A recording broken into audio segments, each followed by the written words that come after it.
Esta emisora les da la bienvenida al programa Encuentros con la Filosofía, para conversar poniendo en duda nuestras certezas, con la participación abierta de profesores de la Universidad Politécnica Salesiana, de la Universidad Central del Ecuador, de la Universidad Andina Simón Bolívar. Encuentros con la Filosofía. Se difunde semanalmente por las emisoras universitarias Infinito Digital, Voz Andina Internacional y Radio Faxo. Abrimos nuestros micrófonos.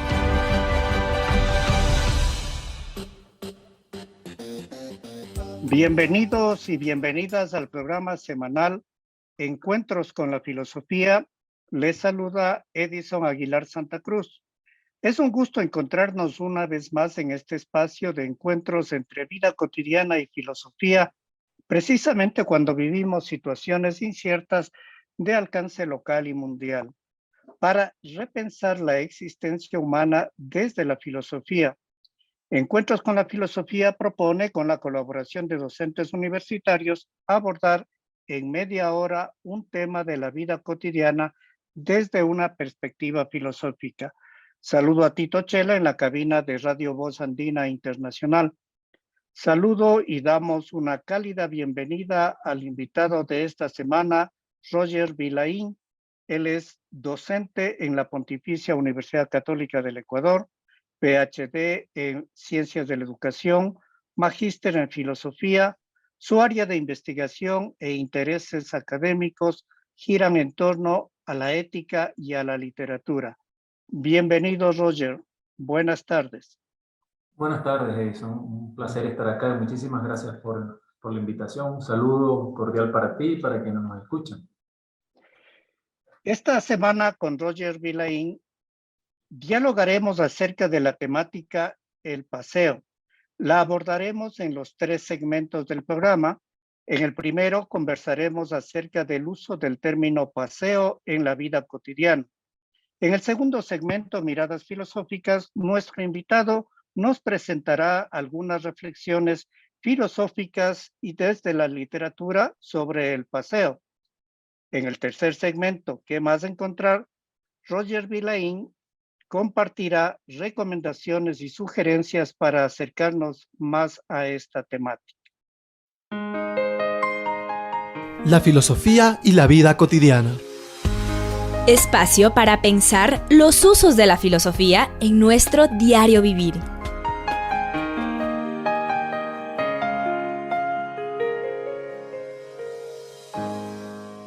Esta semana conversamos con Roger Vilaín sobre la temática paseo.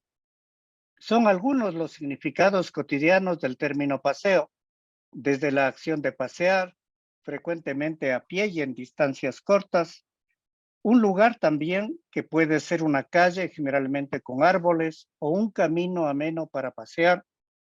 Algo fácil de hacer, también nos dice el diccionario, o de conseguir, cuando en un deporte de competencia fundamentalmente decimos un equipo realmente se paseó por la cancha y ganó el partido. También es una metáfora que acompaña a una orden cuando se dice con enfado, vete de paseo.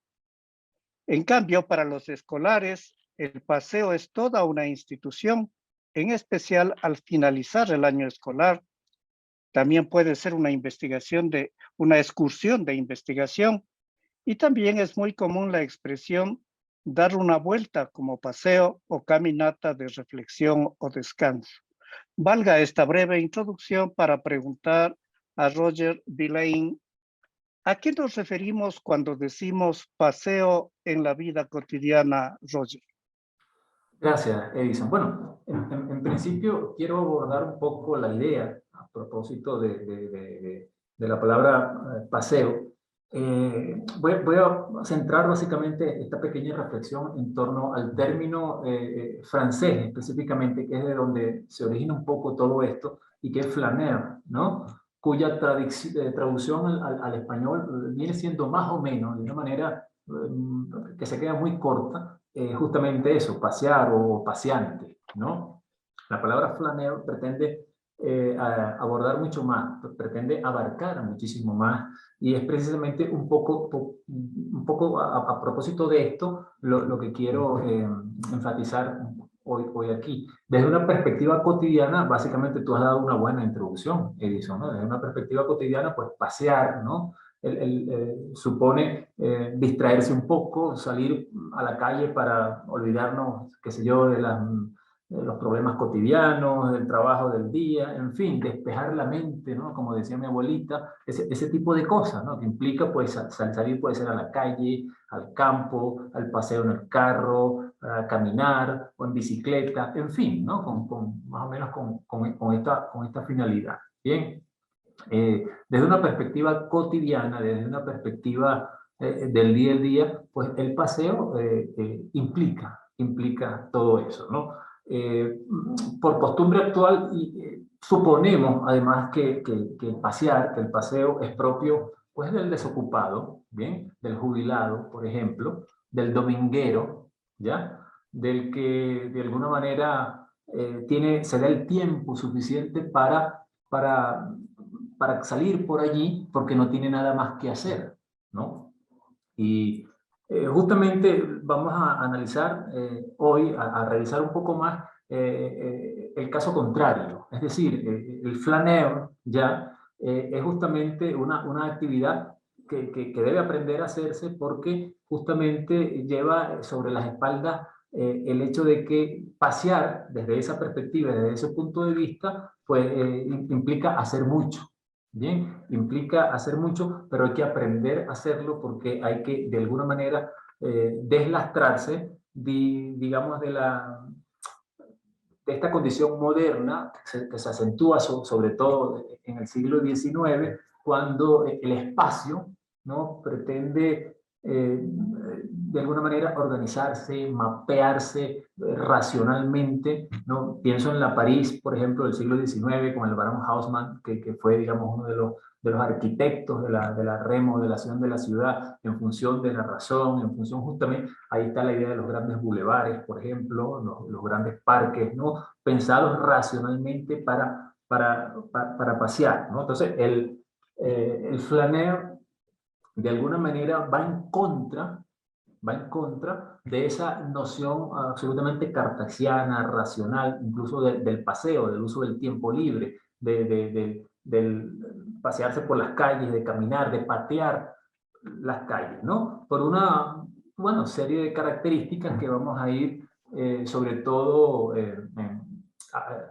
afinando un poco más en la segunda parte del programa, ¿no? Lo que tiene que ver ya con el hecho filosófico del asunto y con el hecho literario del asunto también, porque yo invito aquí a pasearnos un poco por la literatura y desde la literatura para entrompar de alguna manera, ¿no? Para tomar por los cuernos un poco el tema, ¿no? Porque la literatura tiene mucho que decir al respecto y ha dicho mucho al respecto, desde los grandes clásicos, por ejemplo, ¿no? Empezando por el Ulises de Joyce, ¿no? Que era Leopold Bloom, sino un gran caminante, un gran paseante, ¿no? Y justamente en el sentido que pretendemos dar aquí ahora, pasando por obras del siglo XIX, del siglo XX e incluso contemporáneas, que sin ser clásicos también toman el asunto como tema fundamental. Muchas gracias, Roger. Damos paso a nuestro siguiente segmento, Miradas Filosóficas. Las miradas filosóficas. Espacio para examinar enfoques y reflexiones filosóficas. Esta semana en Miradas Filosóficas nos encontramos con Roger Vilain, que en este segmento nos ayudará a mirar el paseo desde las perspectivas filosóficas y literarias. Por eso le preguntamos, ¿qué es el paseo para las miradas filosóficas y literarias, Roger? Bien, Edison.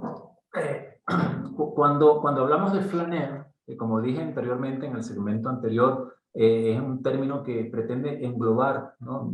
Ir un poco más allá del mero hecho de pasear, ¿no? De pasear en el sentido cotidiano, como lo hemos visto. Cuando hablamos del flaneur o de la flânerie, que es el hecho de pasearse, ¿no? En ese sentido, estamos hablando efectivamente de un paseo, pero no de cualquier paseo ni de cualquier paseante, ¿no?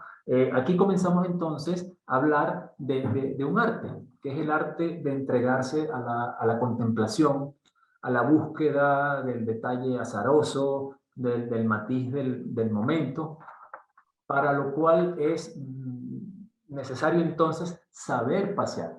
Fíjate que ya no se trata entonces de tomarse un cafecito después de una tarde agotadora de trabajo, entonces salir a la calle a pasear, sino hacerlo desde otro punto de vista, ¿no? Desde otro horizonte, ¿no? El flaneur pretende entonces una experiencia reflexiva y sensorial, bien, prácticamente sinestésica, bien, y que consiste entonces en estar embebido en el mundo, ¿no? En el mundo a la manera en que la llamaba Heidegger, ¿no? Es decir, estar integrado en la situación y el momento, porque somos seres integrados en la situación y el momento. Bien, todo esto va de la mano entonces con el flaneur en su búsqueda de una experiencia estética, bien, de un caminar introspectivo, bien. Y bueno, no olvidemos que en la Ilustración, por ejemplo, bien, con su aspiración de racionalización matemática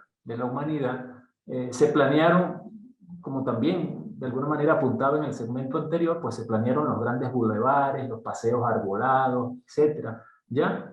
Pretendía darle, digamos, condición cartesiana, una racionalización absoluta, incluso al hecho de pasear, ¿no?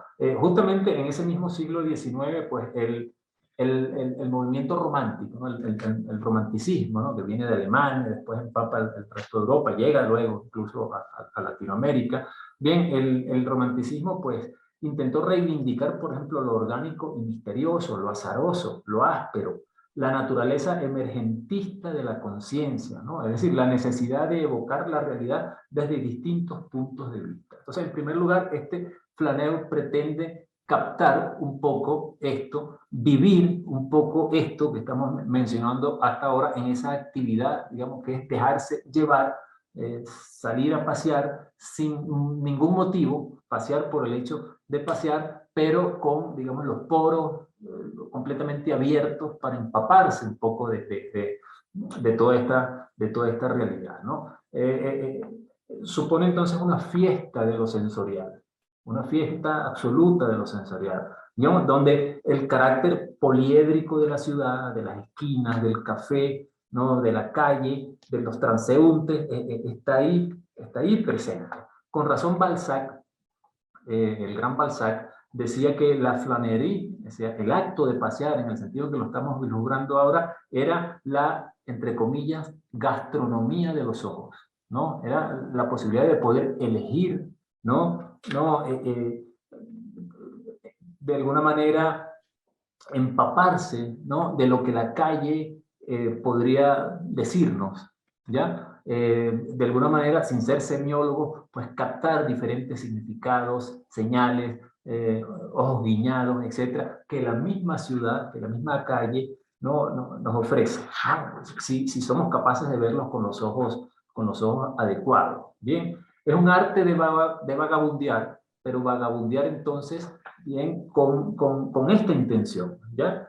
No se trata de salir a la calle a pasear con el objetivo de llegar a, sino con el objetivo de vivir, ¿no? Algo determinado, ¿sí? Algo determinado. Es lo que algunos autores llaman también la psicogeografía, ¿no? Que es perderse en el tejido viviente de la ciudad, empaparse bien de la ciudad como tal, de los múltiples matices, etcétera, de la ciudad, y entonces vivir una experiencia introspectiva, o sea, importante, ¿no? Que nos conecte con nosotros mismos, con los demás, bien, etcétera, ¿no? Entonces, justamente el flaneur se ha erigido como uno de los grandes temas de la literatura, ¿no? Uno de los grandes temas de la literatura, así como el enamoramiento, el amor, la figura del padre, el viaje, por ejemplo, son grandes temas de la literatura. El flaneur también, yo les mencionaba hace un momento al señor Leopold Bloom, ¿no? De figura fundamental del Ulises, ¿no? Y era, todo gira en torno a la ciudad, todo gira en torno al laberinto que puede ser la ciudad, perderse en la ciudad, es una experiencia absolutamente estética, ¿no? Artística, introspectiva, donde hay la emergencia de una conciencia otra, ¿no? De una conciencia distinta, ¿no? Debe haber para esto entonces un distanciamiento de la rutina. O sea, la idea es poder sorprenderse, ¿no? Con el paisaje urbano, aunque ese paisaje urbano sea conocido, aunque tengas tú 30, 40 o 50 años viviendo en la misma calle, en el mismo barrio, en la misma ciudad, puedes sorprenderte cada día con esto, ¿no? Puedes descubrir cosas nuevas allí, puedes vislumbrar, ¿no? Elementos, ámbitos, aspectos de la ciudad que antes no habías visto porque lo ves con los ojos de la rutina y porque no existe y le has dado la espalda al extrañamiento. Entonces la idea es extrañarse, ¿no? En la ciudad, en el ámbito del urbano, producir entonces ese distanciamiento necesario de la rutina y abrirse, ¿no? Entonces a la experiencia del flaneo o de la flanería también, ¿no? El flaneur como paciente y flanería como el hecho de pasear. Bien.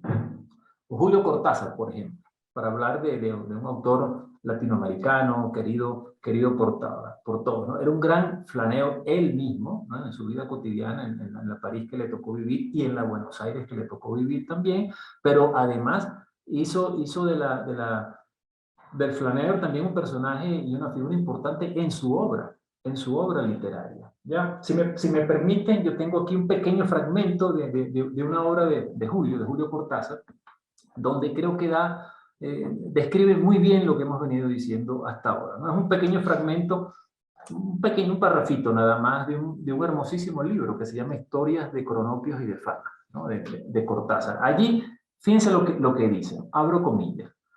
Cuando abra la puerta y me asome a la escalera, sabré que abajo empieza la calle. No el molde ya aceptado, no las casas ya sabidas, no el hotel de enfrente, la calle, la viva floresta donde cada instante puede arrojarse sobre mí como una magnolia, donde las caras van a nacer cuando las mire, cuando avance un poco más, cuando con los codos y las pestañas y las uñas me rompa minuciosamente contra la pasta del ladrillo de cristal y juegue mi vida mientras avanzo paso a paso para ir a comprar el diario a la esquina. Cierro comillas, ¿no?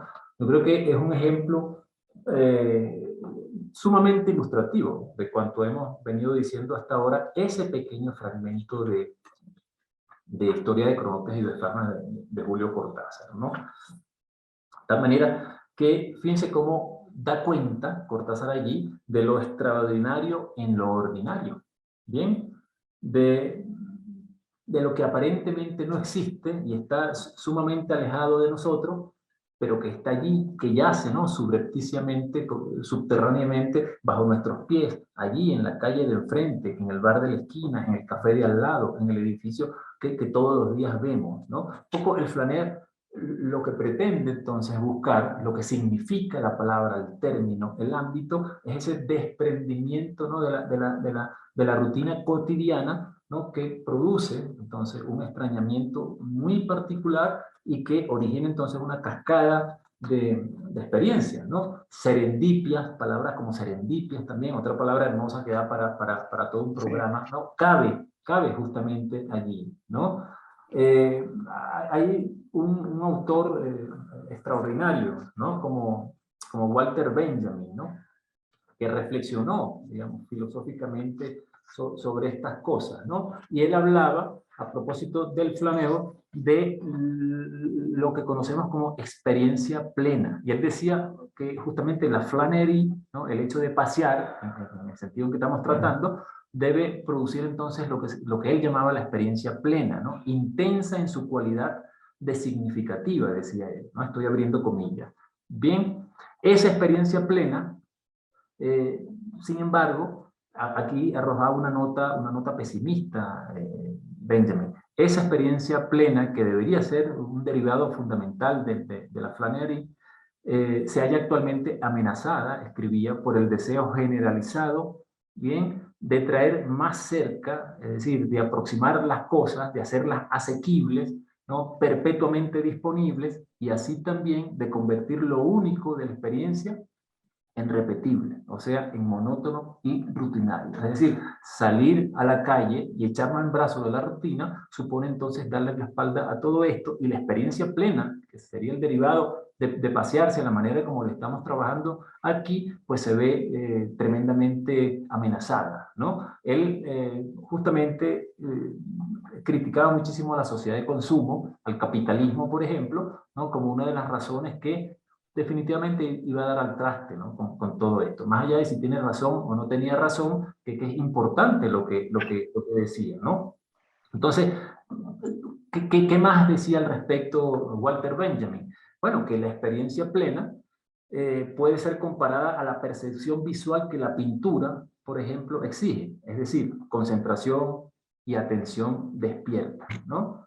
En cambio, nuestra relación habitual con la arquitectura, bien, en el barrio donde vivimos, en el interior de nuestro propio domicilio, decía Benjamin, por ejemplo, es una relación caracterizada por la rutina y el acostumbramiento. Bien, esto eran, digamos, los grandes peligros, ¿no? Contra esa experiencia plena, ¿no? Hermosa frase, además, ¿no? Que el paseo, que la flânerie podría producir en nosotros, ¿no? En nuestra vida humana, en nuestra vida como pacientes, en nuestras capacidades de dar, digamos, con lo otro, con lo que está allí, viviendo nuestra situación en el mundo, ¿no? Como, repito, decía Heidegger en un momento determinado. Bien, entonces, bueno, no sé si con esto Sí, estoy, muchas digamos, gracias. estoy tratando de mantenerme en los 5 minutos que me dijiste, ¿no? Sí, Creo sí, sí, no. Muchas gracias, que me pasé. Roger.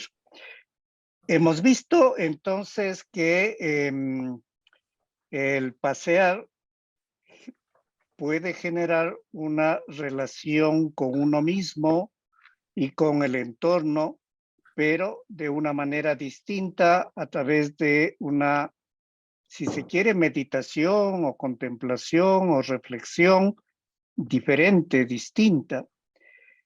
Esto, de hecho, podría verse anulado o mercantilizado incluso si nosotros hablamos, por ejemplo, con una actividad muy comercial y que se llama turismo, que supuestamente también pasea, observa, se fija en los detalles, pero es una mirada, me parece distinta. Por eso te preguntaría, ¿cuál sería la diferencia? ¿Qué es lo que haría la diferencia entre la mirada turística o el paseo turístico al planear, al mirar desde la meditación, desde una contemplación distinta?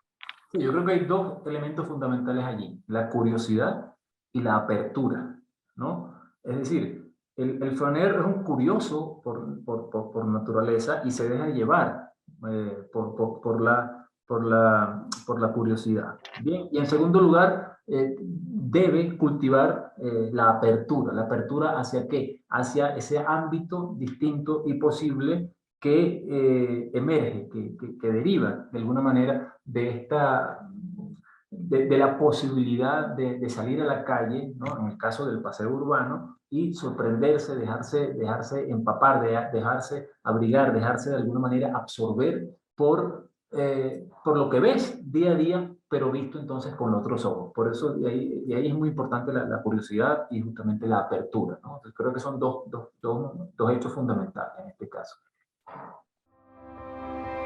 ¿Cómo seguir las búsquedas? Espacio de más preguntas.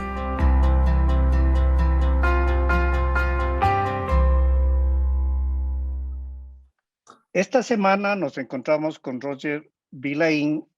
En un primer momento conversamos acerca de la comprensión cotidiana del término paseo, luego nos presentó algunas miradas filosóficas y literarias al paseo. Ahora le solicitamos sus recomendaciones y sugerencias para profundizar en esta temática. Si alguien está interesado en profundizar en esta forma de mirar, ¿qué es lo que nos puedes recomendar, Roger? Bueno, hay algunas obras tanto teóricas como de ficción, además, en el plano de la literatura, que son extraordinarias, fabulosas en este sentido, por lo explicativas que son, ¿no? En primer lugar, bueno, hemos hablado de Walter Benjamin, ¿no? Él tiene un libro que se llama El libro de los pasajes, justamente, ¿no? Y es un libro que da cuenta un poco de todo esto, un poco con el toque pesimista de Benjamin a propósito de la sociedad de consumo que vamos profundizando, que vamos construyendo, que vamos labrando a partir sobre todo en el siglo XIX, en el siglo XX, y que, bueno, según él, va a dar al traste, va a destruir un poco estas posibilidades. Pero el razonamiento teórico de Benjamin es fundamental, es importantísimo en este sentido por lo claro que es, ¿no? Eso desde una perspectiva teórica, por ejemplo, ¿bien? Pero a mí me gusta hablar, por ejemplo, en el plano de la literatura, con obras literarias que tocan el tema muy bien y que, bueno, hemos mencionado también a Balzac, ¿no? Para Balzac la flanería era la gastronomía de los sentidos y de alguna manera lo vemos también en su obra, ¿no? Para Saint-Beuve, por ejemplo, la flanería era, fíjense ustedes, lo más opuesto a no hacer nada, lo más opuesto a no hacer nada. Es decir, todas las implicaciones y toda la apertura, ¿no?, que exige la labor de pasear desde esta perspectiva, bien, como opuesto al no hacer nada, ¿no? Que es tan distinto a lo que el paseante común y corriente de alguna manera dice, ¿no? Si tú le preguntas a alguien a veces, o te encuentras a alguien paseando por ahí en la plaza o en la calle, ¿no? ¿Y qué haces? ¿Qué estás haciendo? Le preguntas, probablemente te diga, bueno, estoy aquí sin hacer nada, ¿no? Estoy aquí sin hacer nada. Estoy vagando por allí, caminando por aquí sin hacer nada. Bueno, la flanería es todo menos no hacer nada, ¿no? Según Saint-Beuve. Muy importante, ¿no? Y bueno, Benjamin, que de alguna manera, como les decía hace un momento, pues ve al flaneur como un moderno espectador urbano, como un detective aficionado, ¿no?, que busca justamente la sorpresa, la introspección, ¿no?, la emergencia de una conciencia distinta en relación con los objetos, con la calle, con las otras personas, con los transeúntes, un poco lo que nos decía Julio Cortázar en el texto que leímos hace un momento, ¿no? Y a propósito de ello, recomendaría también, si alguien quiere encontrarse un poco con esto del paseo y del paseante, ¿no?, la manera en cómo lo estamos tratando aquí, con otros elementos de la misma obra de Cortázar, por ejemplo, ¿no? Hay unos libros, ¿no?, lo que Cortázar llamaba libros almanaque, ¿no?, unos libros muy sui generis, porque no eran ensayos propiamente dichos, tampoco novelas, tampoco cuentos, tampoco poemas, había una mezcla de todo eso, ¿no? Y libros como, por ejemplo, Último Round, libros como, por ejemplo, La Vuelta al Día en 80 Mundos, donde a lo largo de las páginas de esos libros vamos a encontrar justamente muchísimo, ¿no? Del hecho de pasear, del hecho de perderse por las calles, ¿no? Y de intentar entonces construir esta nueva manera de relacionarse con el vagabundeo, ¿no? Pero un nuevo vagabundeo entendido, repito, a la manera en como la estamos tratando. Hay un cuento especialísimo, muy hermoso también, del mismo Cortázar, ¿no? Recuerdo ahora, que se llama El otro cielo, ¿no? Y es que justamente allí en ese cuento, vagando por las calles de París, ¿no?, el protagonista del cuento, que es una especie de alter ego del mismo Cortázar, que le gustaba mucho pasearse en las noches por las calles de París, entra a un pasaje, ¿no? Entra además a una de estas grandes galerías, creo que era la Galería Vivian en París, y después de unas vueltas, etcétera, etcétera, sale de la galería, pero cuando sale llega a unos pasajes en Buenos Aires, ¿no? Sale fantásticamente a una galería en Buenos Aires, sale entonces de esta galería y pasea también por la ciudad, etc. Entonces un canto al flaneo, un canto también a la flanería, ¿no?, desde la perspectiva de Cortázar y desde su literatura, ¿no? Baudelaire, por ejemplo. Baudelaire ha escrito, ¿no?, sobre el flaneo, ha dedicado parte de su obra a ello, y podría leer también un pequeño fragmento, ¿no? de algo que escribía en décadas pasadas, ¿no? A ver, para el perfecto flanero, decía Baudelaire, para el observador apasionado, es una alegría inmensa establecer su morada en el corazón de la multitud, entre el flujo y reflujo del movimiento, en medio de lo fugitivo y lo infinito. Estar lejos del hogar y aún así sentirse en casa en cualquier parte, contemplar el mundo, estar en el centro del mundo y sin embargo pasar inadvertido, el anonimato es otra de las características del flanero, ¿no? Tales son los pequeños placeres de estos espíritus independientes, apasionados, incorruptibles, que la lengua apenas alcanza a definir torpemente, ¿no? Por eso les decimos, ahí cierro comillas, y por eso decimos al principio que es difícil de alguna manera evidenciar en una sola palabra, en un solo término, lo que significa el flaneo, ¿no? Paseante, pues nos quedamos cortos, ¿no? Pasear nos quedamos cortos, flaneo mismo, pues se queda corto, ¿no? Como decía Baudelaire, pues la lengua apenas alcanza a definir torpemente, ¿no? Todo este imaginario, todas estas ideas que se expresan acá.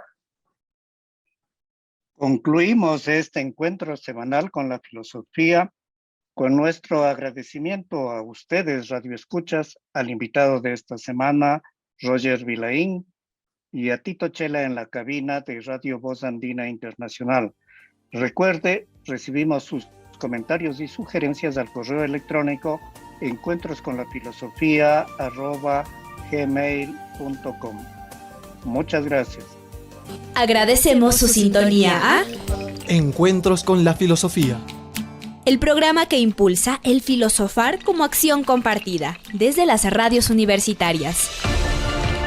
Les invitamos a compartir las próximas emisiones de Encuentros con la filosofía por esta emisora.